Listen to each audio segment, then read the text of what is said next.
Salam dostlar, sizler menen kayradan men Adile Tagay. Kursuğuzdun akırkı sabagına gelip jettiniz. Bugün internetdeki koopsuzluk tuğralı süйлöşüp, andan keyin misaldardın negizinde iş töөнü үйrөнөбүз. Internetteki koopsuzluk ötö maanilүү. Sizdin telefon, notebook je soц tүйүндөрдөгү баракчаңыз.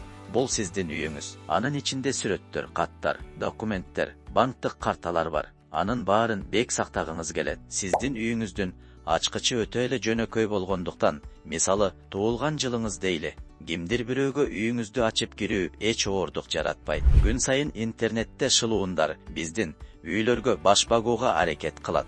Кээ бири аны акча үчүн кылат. Карталардын маалыматтарын оордап, капчыктарды бузуп киришет. Башкалары коркутуу же кыларга иш жок болгондуктан кылат. Дагы башкалары амал-көй куу келет. Маалымат чогултуп туруп, аны өзүңүзгө каршы колдонушат. Реалдуу мисалдардан сөз кыла турган болсок, бир кыз электрондук почтасына банктан делген кат алат. Анда сыр сөзүңдү батыраак тастыктай кал деп жазылган болот.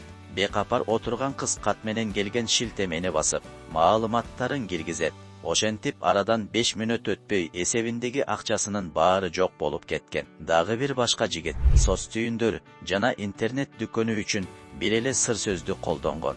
Ал интернет дүкөнгө чабуул болгондо, шылуундар андагы баракчалардын бардыгына ээ болуп алышкан. Интернетте кадимки эшикке тагылгандай кулпулар же айгай салган түзмөктөр жок. Бирок анын өзүнүн коргоо каражаттары бар. Интернетте жеке маалыматты коргоонун эң оңой жолу ишенимдүү, бекем сыр сөздөрдү ойлоп таап орнотуу керек. Аларды ар башка сайттарда колдонбоо кажет. Кошумча коргоо чарасы катары эки факторлуу аутентификацияны көрсө болот. Сыр сөз уурдалган күндө да SMS же колдомо коду жок кирүүгө болбой калат. Телефонуңузга келген күмөндүү шилтемелерди жана башка коштоочу беттерди ачууда абдан сак болуу керек. Жада калса, досуңуздан келген кат болсо да, купуялуулукту орнотуп алууда ашыкча болбойт.